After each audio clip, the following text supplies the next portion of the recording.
Nos seus últimos dias, Porto Alegre viveu momentos de apagão. Isto porque, no dia 16 de janeiro, uma tempestade muito forte atingiu a capital gaúcha. O diretor da Companhia de Energia, Roberto Barbarena, afirmou em entrevista que a falta de planejamento e toda a confusão causada pelo temporal se deveu à intensidade do mesmo. No entanto, em 2016, um temporal da mesma magnitude atingiu a cidade. E, no entanto, não teve o mesmo tempo sem luz elétrica nas casas. Muitas árvores e até mesmo muitos postes foram derrubados naquela vez. Ambos temporais tiveram uma média de 80 a 100 km por hora em seus ventos. O fenômeno dos temporais, chuvas intensas e alagamentos no Rio Grande do Sul não é novo, mas tem se intensificado bastante. Como vocês podem ver aqui no próprio canal, já falamos sobre isso no vídeo Chuvas na RS. E também já alertávamos para novos acontecimentos do tipo. A Prefeitura de Porto Alegre, no entanto, e o Governo do Estado aparentemente não se prepararam da mesma forma. Isto porque, no dia seguinte ao temporal, o prefeito de Porto Alegre, Sebastião Melo, do MDB, atingiu um dos auges cômicos da história da prefeitura da cidade, quando solicitou via Twitter que a CE Equatorial o contatasse, já que ele não estava conseguindo contato. Aconteceu que a população começou a questionar nas redes: se nem o prefeito da cidade consegue falar com a empresa, quem dirá nós, trabalhadores comuns? Em outro momento, o prefeito também pedia que os moradores da cidade dessem ou emprestassem motosserras para que a prefeitura, a PTC, a própria CE conseguisse cortar as árvores para que a normalidade fosse estabelecida. A ironia da história e o problema disso tudo é que no dia 7 de novembro de 2023, entidades ambientalistas haviam entregado a Sebastião Melo o honroso prêmio Motosserra de Ouro, por toda a devastação que ele vinha causando na cidade e que nós também já comentamos por aqui. Segundo o movimento Salve os Parques e a Rede Preserve em Porto Alegre, apenas de 2021 para 2022, o corte de árvores dobrou em número. Essas entidades também entregaram um machado de prata para Germano Brem, responsável pela Secretaria Municipal de Urbanismo e Meio Ambiente de Melo. A coisa está tão maluca pelo Rio Grande do Sul que a famosa Ponte Centenária, destruída na chuva de setembro de 2023, no interior do Rio Grande do Sul, em Nova Roma, que nós mostramos aqui no canal, foi reconstruída pelos próprios cidadãos da cidade. Isso aconteceu alguns dias atrás, mas adivinhem, o governo do estado não ajudou em nada. Isso significa que o estado e as empresas privadas que tanto cercam se mostraram completamente incapazes de fazer esse trabalho.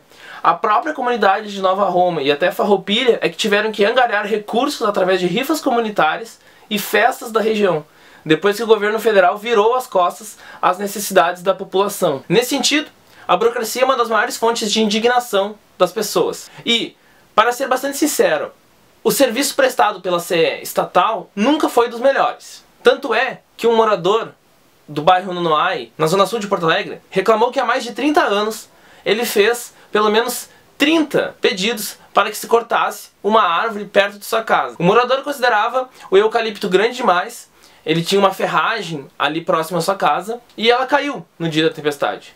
O quase terminou em tragédia, talvez matando ele, e poderia talvez ter matado sua família também. O fato é que a Esmamus não fiscaliza as árvores que precisam ser cortadas. E o trabalhador, o cidadão comum, ainda tem medo de cortar as árvores e ser multado. E tudo isso porque o conhecimento técnico de quem deveria avaliar se a árvore tem que ser cortada ou não, não é respeitado. Em Porto Alegre, corta-se a árvore pela necessidade de lucro, não pela necessidade de uma melhor cidade ou da vida das pessoas. Como diria Eduardo Galeano em As Veias Abertas da América Latina, aqui é muito comum entregarmos recursos na desculpa de que faltam recursos.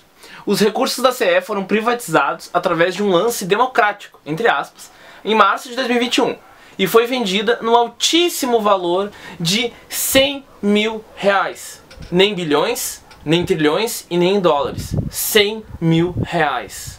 Mas podemos nos questionar, como isso foi possível? Em primeiro lugar, porque os governos têm força para tal. Conseguiram ao longo dos anos convencer a população de que o público é ruim, enquanto o privado é bom. Enquanto o público é mal atendido, sujo e demorado, enquanto o privado é limpo, objetivo e muito melhor. Isso caiu um pouco por terra em Porto Alegre, porque cerca de 30 protestos aconteceram depois dos dias e dias sem energia elétrica. E o poder público, que não pode entregar nem motosserras, nem energia, entregou balas, bombas e gás lacrimogênio. Depois que foi comprada pela Equatorial, a antiga CE reduziu metade do seu quadro pessoal e, curiosamente, o seu valor na Bolsa de Valores aumentou pelo menos 2 vezes. O que muitos trabalhadores comentam na realidade é que a empresa demitiu antigos trabalhadores especializados e com conhecimentos na rede elétrica para contratar mão de obra nova e barata, sem especialização, mas economizando muito. Cerca de 998 funcionários da estatal aderiram ao PDV, o plano de demissão voluntária, tirando outros que saíram por outros motivos, ou só foram mandados para a rua mesmo. Assim, a nova CE Equatorial vem somando multas, e muitas outras certamente aparecerão depois de janeiro de 2024. A CE estatal foi uma empresa histórica na história do Rio Grande do Sul. E embora parte de seu atendimento já tenha sido privatizado em 1997, pelo governo de Antônio Brito, do PMDB também, a capital e grande parte do litoral seguiu nas mãos da CE. Brito privatizou uma parte da CE e completamente a famosa CRT, a Companhia Rio-Grandense de Telecomunicações, que era considerada e bastante famosa pelo seu ótimo serviço. No entanto, foi vendida para a Telefônica SA da Espanha. Tanto a CE quanto a CRT tinham sido fundadas por Leonel Brizola. Após serem estatizadas na década de 50 e 60, empresas que eram privadas dos Estados Unidos, o que acabou levantando muita polêmica na época. Em 93, um pouco antes de ser vendida, por exemplo, a CRT foi considerada a melhor empresa pública do Brasil pela revista Exame. E em entrevista que saiu no Sul 21, quando Porto Alegre estava nas sombras, o prefeito de Porto Alegre, Sebastião Melo, chegou a comentar que a especulação imobiliária na cidade não era responsabilidade dele, mas do próprio capitalismo. Melo era deputado estadual quando a CE foi vendida, sendo um dos 40 deputados que votaram favoráveis à sua privatização. Na época, alguns gaúchos até berraram aos quatro ventos que isso não ia ser bom, porque a Equatorial já era famosa em outros cantos do Brasil por não atender e entregar um péssimo atendimento à população, com alimentos jogados na frente da empresa lá no Pará, depois de dias com a geladeira desligada, mas não adiantou.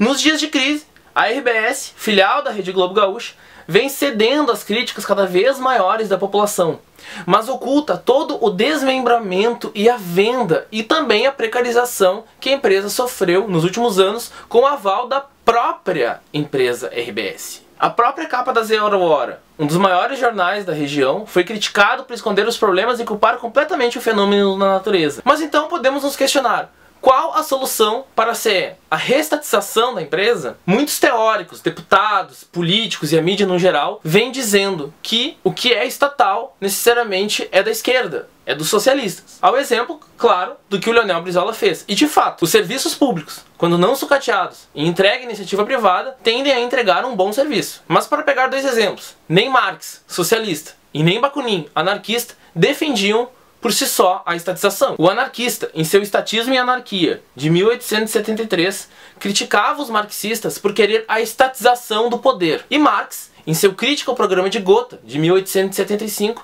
dizia a Bakunin que ele não era um marxista então.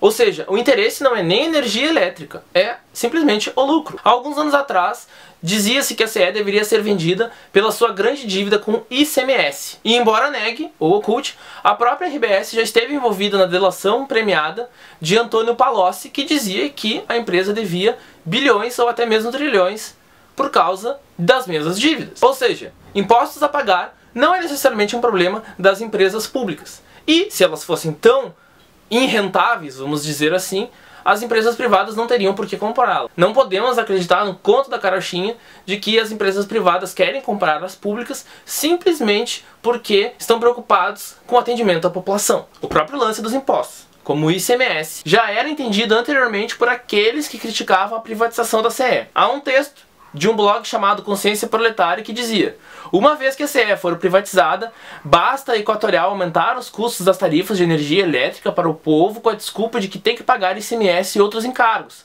Muito provavelmente manterá planos empresariais bem mais em conta do que uma família da classe trabalhadora pagará proporcionalmente. E eis que isso realmente aconteceu um pouco mais de um ano depois, como noticiou a CNN. Nessa bizarrice toda, até mesmo um dos portais mais interessantes e que ajudou muitos gaúchos nos últimos dias, a Metsu Meteorologia, postou em seu Twitter uma bizarra avaliação de que as chuvas não necessariamente eram problemas do aquecimento global, ou melhor dizendo, das mudanças climáticas globais, confundindo ainda mais uma parte da população. Os moradores dos bairros mais atingidos repetiam constantemente: Moro aqui há mais de tantos anos e nunca tinha visto uma tempestade ter essa força. É claro que as mudanças climáticas não necessariamente trazem essas chuvas, mas o Rio Grande do Sul tem sido constantemente atacado por causa dessas mudanças climáticas, tendo constantes, fortes chuvas que não tinha em anos anteriores. E nisso se soma a sanha de lucro por ganhar sempre mais. Assim, o que vemos não é que o Estado é ineficiente, na verdade ele é bastante eficiente para produzir aquilo que ele tem que produzir. Dinheiro, principalmente para empresários e políticos, que é onde ele mais gera lucro, ou melhor, para quem ele gera mais lucro. E para a população no geral, né, isto é, para a classe trabalhadora, entrega cada vez mais um serviço sucateado. E embora denuncie as demissões em massas e a expulsão de técnicos e especialistas de alta capacitação, a maior central sindical brasileira, a CUT, que dirige a CENERGISUL, o Sindicato dos Eletriciários do Rio Grande do Sul, pouco ou nada fez para que essa situação fosse revertida, ou seja, para que a estatal não fosse completamente vendida. Assim, essa é a história da CE, hoje Equatorial Rio-Grandense. Os lucros não estão sendo coletivizados, mas os problemas são da população trabalhadora.